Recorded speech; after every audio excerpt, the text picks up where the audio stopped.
Buenas noches, docente. Buenas noches con todos. Mi nombre es Julio César Choque Arias, alumno de la Facultad de Derecho de la Universidad Continental. El presente trabajo del curso de Derecho Penal Parte General, proyecto académico número 3, el que consta de una exposición oral, cuyo tema principal es el iter criminis. Dando comienzo a esta exposición, tenemos que entender qué es el iter criminis, el significado. O la definición, es el conjunto de actos sucesivos para llevar a la realización del delito. El delito no aparece de improviso, pues obedece a un proceso, el mismo que denominaremos iter criminis o camino del delito.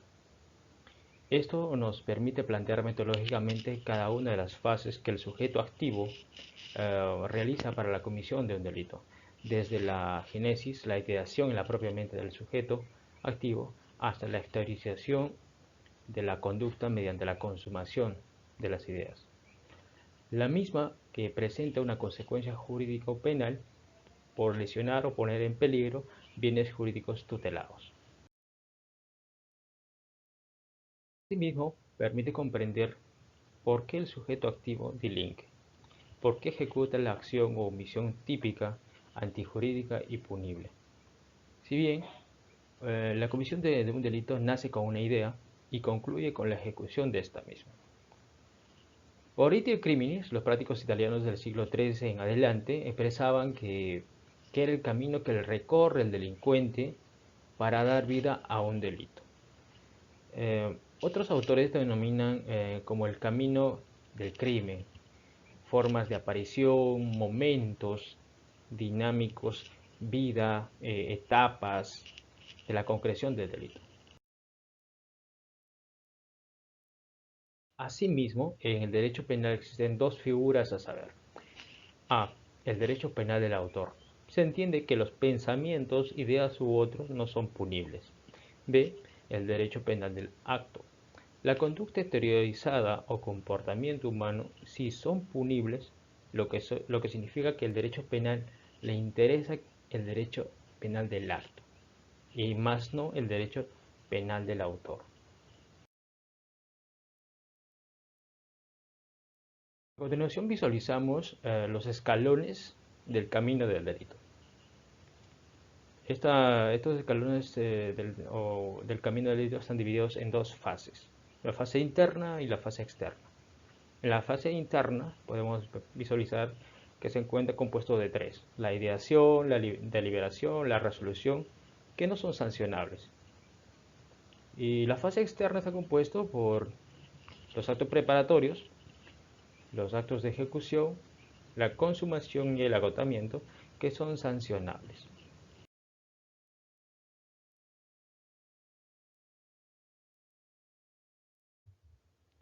Desarrollando la fase interna, la ideación.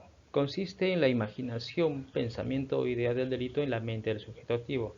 En esta fase, como no se ha exteriorizado, no hay figura delictiva, no puede ser objeto de sanciones penales, el pensamiento no delinque. Esto está amparado en la Constitución y la Política del Perú, artículo 2, derechos fundamentales de la persona, el numeral 3, a la libertad de conciencia y de religión en forma individual y asociada, no hay persecución por razón de ideas o creencias. Como ejemplo tenemos que A quiere robar a B, es una idea, un pensamiento. La siguiente fase de la fase interna es la deliberación. Acá el sujeto activo analiza los riesgos, pros, contra en la elaboración y el desarrollo del plan delictivo. Es decir, es el planeamiento del delito a cometer, la forma o circunstancia a darse. Por ejemplo, A quiere robar a B, para ello se vale del uso de un arma de fuego. La misma que lo realizará durante la noche y en el lugar poco transitado por personas. Entonces hay una autocrítica en la imaginación del delito que se quiere cometer. Siguiente fase, la decisión o resolución. La resolución es el presupuesto de todo hecho doloso, pues previamente el autor del delito se representó mentalmente la acción delictiva mediante la ideación y luego la sometió a una autocrítica interna, que es la deliberación, para finalmente hallar una determinación mental, una decisión o una resolución con miras a cometer el delito. Por ello, vamos a ver el siguiente ejemplo. A quiere robar a B. Para ello se vale del uso de un arma de fuego, la misma que lo realizará durante la noche y en un lugar poco transitado por personas.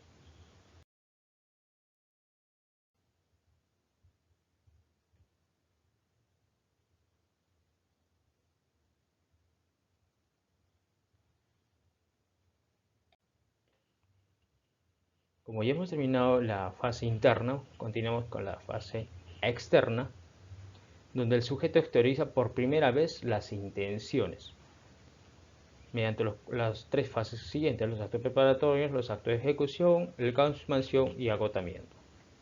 ¿Qué son los actos preparatorios? Los actos preparatorios son aquellos en los cuales el autor dispone de los medios elegidos con el objeto de crear las condiciones para alcanzar el fin que se propone. Estos actos son comportamientos precedentes para la ejecución típica del delito, son generalmente atípicos y por ende impunes. Representa una seria amenaza para el orden jurídico. La preparación crea las condiciones previas adecuadas para el ataque al bien jurídico tutelado. Ejemplo: Pedro planea cometer un robo. Es por ello que acude al mercado negro y adquiere un arma de fuego.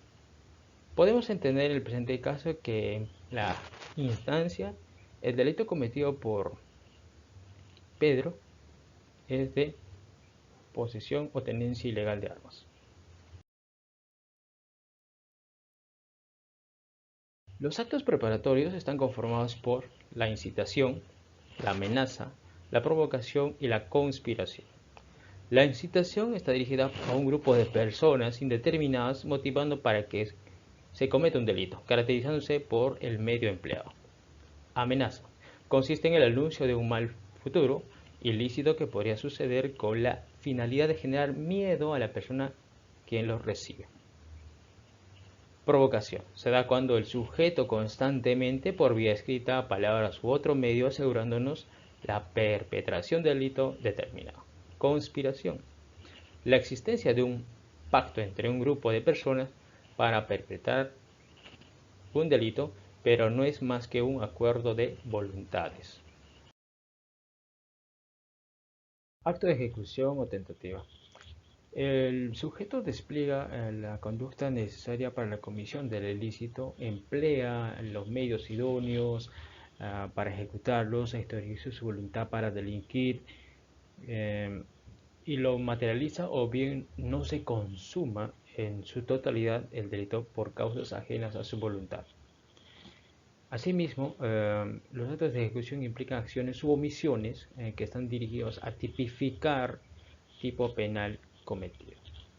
Ejemplo: Pedro apunta con un arma de fuego a la cabeza de Luis y dispara el arma de fuego. En el caso muere Luis a causa del disparo, se consuma el delito de homicidio. En la posibilidad de que Luis no muera a causa del disparo, quedando herido, se estaría determinando una tentativa de homicidio. Los actos de ejecución están formados por la tentativa, desistimiento, consumación, agotamiento. La tentativa parte desde el punto donde se ejecuta el delito, pero por voluntad del sujeto se ve interrumpido por una causa ajena a la voluntad del autor. Esto se llama una interrupción, o por su propia voluntad, que vendría a ser el desistimiento. Nos encontraremos frente a la tentativa entendida como paralización de la ejecución del delito. Desistimiento es el accionar voluntario del autor, quien decide dejar de realizar los actos de ejecución del delito, evitando que se dé su consumación. Por ejemplo, cuando una mujer que envenenó a su esposo se arrepiente y lo lleva al hospital más cercano.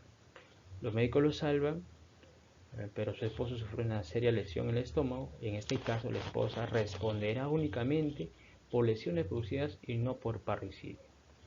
Consumación: el delito está consumado con el cumplimiento total del tipo, es decir, se trata de la plena realización del injusto que conforma el tipo penal y que tiene su razón de ser porque se produjo un desvalor de la acción y del resultado, lo que en determinados delitos supone un estado irreversible de la lesión producida sobre el bien jurídico protegido.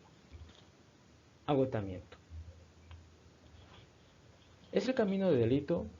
En el camino de delito, el agotamiento se ubica luego de la consumación. La razón de su reconocimiento en el delito criminal reside en que el autor, además de haber realizado todos los elementos del tipo objetivo y subjetivo, resulta que, que consigue la intención ulterior que se encontraba implícita en su resolución criminal.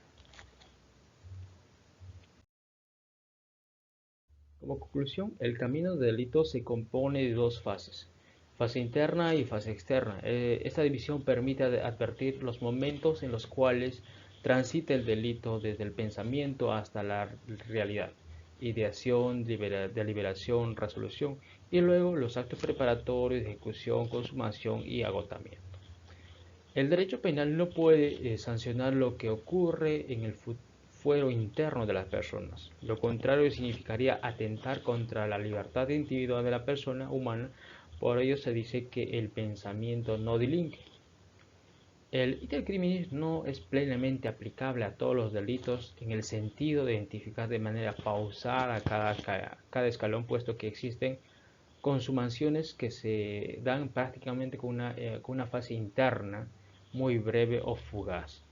Asimismo, encontramos otra excepción respecto a los actos preparatorios, pues excepcionalmente encontramos algunos delitos tipificados como delitos en la norma penal. Muchas gracias.